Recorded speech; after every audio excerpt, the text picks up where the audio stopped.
সবাইকে শুভেচ্ছা। বছর ঘুরে আবার এসেছে ২১। বাংলা ভাষার বর্ণমালার আবেগে উত্তাল ২১। ১৯৪৭-এ ব্রিটিশদের তাড়ানোর পর ভারতবর্ষ যখন দুই দেশ ভারত আর পাকিস্তানে বিভক্ত হল, তখন থেকেই সবার মনে কেমন যেন একটা টানাপোড়েন। গাঠি বোঝখা নিয়ে কেউ হাঁটছে ভারতের দিকে, কেউ বা পূর্ব পাকিস্তানের দিকে। ভালো করে বুঝবার আগেই দেশ ভাগ হলো ধর্মের উপর ভিত্তি করে। ভালো হলো নাকি মন্দ হলো, সবার মনে এই একই প্রশ্ন। ধীরে ধীরে পূর্ব পাকিস্তানের মানুষেরা অনুভব করতে থাকলো পশ্চিম পাকিস্তানিদের নিষ্পেষণ আর নিপীড়নের চাপ। সামাজিক বৈষম্য আর শোষণের পাশাপাশি বাঙালির রাষ্ট্রভাষাকেও তারা কেড়ে নিতে চাইল। দেশভাগের গোড়া থেকেই শুরু হলো এই বৈষম্য। পাকিস্তান প্রতিষ্ঠার পর মানি অর্ডার ফর্ম, ডাকটিকেট এবং মুদ্রায় শুধুমাত্র ইংরেজি ও উর্দু ব্যবহার হতে লাগলো। এমনকি পাবলিক সার্ভিস কমিশনের পরীক্ষার বিষয় তালিকা থেকেও বাংলাকে বাদ দিয়ে দেওয়া হলো। পাকিস্তানের নৌবাহিনীতে পূর্ব পাকিস্তান থেকে লোক নিয়োগের ক্ষেত্রেও বাংলাকে উপেক্ষা করে উর্দু এবং ইংরেজিতে পরীক্ষা নেয়ার ব্যবস্থা করা হলো। এভাবে রাষ্ট্রের গুরুত্বপূর্ণ ক্ষেত্রগুলিতে বাংলার ব্যবহার বাদ দেওয়ার ফলে পূর্ব বাংলার জনসাধারণ এবং শিক্ষিত মহলে তীব্র অসন্তোষ এবং ক্ষোভের সৃষ্টি হলো। তারা এখানেই থেমে থাকেনি। পাকিস্তান সরকারের শিক্ষামন্ত্রী ফজলুর রহমান উর্দুকে একমাত্র রাষ্ট্রভাষা করার পাশাপাশি আরবি হরফে বাংলা লেখার এক হাস্যকর প্রস্তাব করতেও ছাড়েনি। এসব কারণে ১৯৪৭ সালের অক্টোবর মাসেই তমদ্দুন মজলিসের উদ্যোগে সর্বপ্রথম রাষ্ট্রভাষা সংগ্রাম পরিষদ গঠিত হয়। ছাত্র, শিক্ষক, বিভিন্ন পেশাজীবীর মানুষ এই অনাচারের বিরুদ্ধে ফুঁসে ওঠে।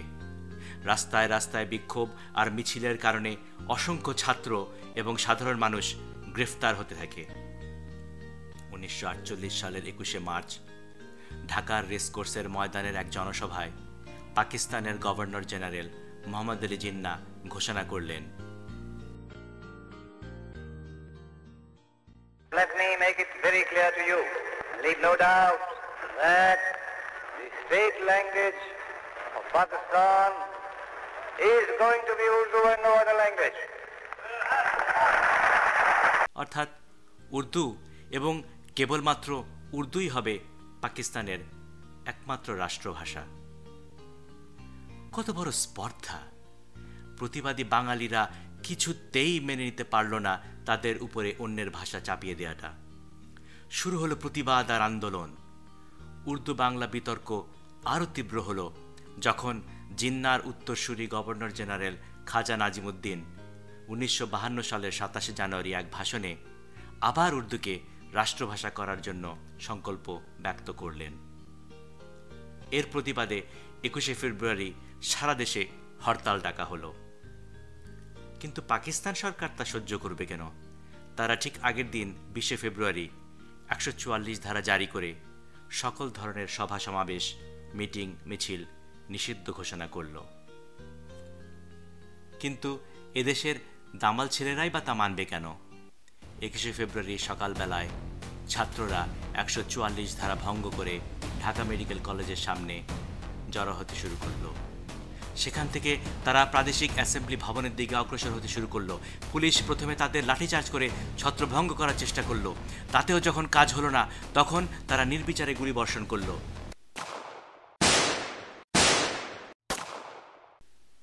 শহীদ হলো বরকত, সালাম, রফিক, জব্বার এবং আরও অনেকে।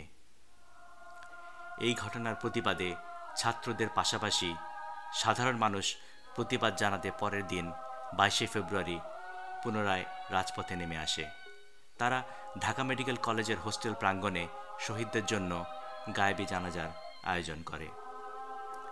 ভাষা শহীদদের স্মৃতিকে অমর করে রাখার জন্য ২৩শে ফেব্রুয়ারি এক রাতের মধ্যে মেডিকেল কলেজ হোস্টেল প্রাঙ্গণে গড়ে ওঠে একটি স্মৃতিস্তম্ভ।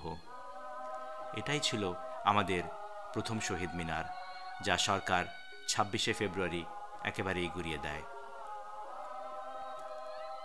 21শে ফেব্রুয়ারির এই ঘটনার মধ্য দিয়ে ভাষা আন্দোলন আরও বেগবান হয়। 1954 সালে প্রাদেশিক পরিষদের নির্বাচনে যুক্তফ্রন্ট জয়লাভ করলে 9ই মে অনুষ্ঠিত গণপরিষদের অধিবেশনে বাংলাকে পাকিস্তানের অন্যতম রাষ্ট্রভাষা হিসেবে স্বীকৃতি দেওয়া হয়। কিন্তু ভুলে গেলে চলবে না, বাংলা ভাষাকে রাষ্ট্রভাষা হিসেবে প্রতিষ্ঠা করার জন্য আমরা যে লড়াই করেছি তা আর কোনো দেশ করেনি। তাই 21শে ফেব্রুয়ারি আমাদের কাছে নিছক মাতৃভাষা দিবস না, এটা শহীদদের রক্তের বিনিময়ে পাওয়া একটা বিশাল অর্জন। এটা আমাদের রাষ্ট্রভাষা দিবস, ভাষা শহীদ দিবস। পশ্চিমাদের বিরুদ্ধে এই লড়াই শেষ পর্যন্ত আমাদেরকে স্বাধীনতার লড়াইয়ে উদ্বুদ্ধ করেছে, যার কারণে আজ আমরা একটি স্বাধীন দেশ পেয়েছি। পূর্ব পাকিস্তানের জনগণ এরপরে আর বেশি দিন পশ্চিমাদের অত্যাচার বরদাস্ত করেনি। 9 মাসব্যাপী রক্তক্ষয়ী যুদ্ধের পরে লক্ষ লক্ষ প্রাণের বিনিময়ে 1971 সালে পূর্ব পাকিস্তান স্বাধীন হয়, জন্ম হয় বাংলাদেশের। 1999 সালে ইউনেস্কো বাংলা ভাষা আন্দোলনকে স্বীকৃতি দিয়ে পৃথিবীর আর সকল মানুষের মাতৃভাষায় কথা বলার অধিকারের প্রতি সম্মান জানিয়ে 21শে ফেব্রুয়ারিকে আন্তর্জাতিক মাতৃভাষা দিবস হিসেবে স্বীকৃতি দেয়। এই দিনটি এখন সারা বিশ্বে গভীর শ্রদ্ধা এবং মর্যাদার সাথে উদযাপিত হয়। যে অদম্য অগ্নিস্পৃহা একদিন বাংলার মানুষকে তাদের মাতৃভাষাকে রাষ্ট্রভাষা হিসেবে তাদের কাছে ফিরিয়ে দিয়েছে, তাই এক পরশমণি হয়ে ছুঁয়ে গেছে বিশ্বের সকল মানুষের হৃদয়।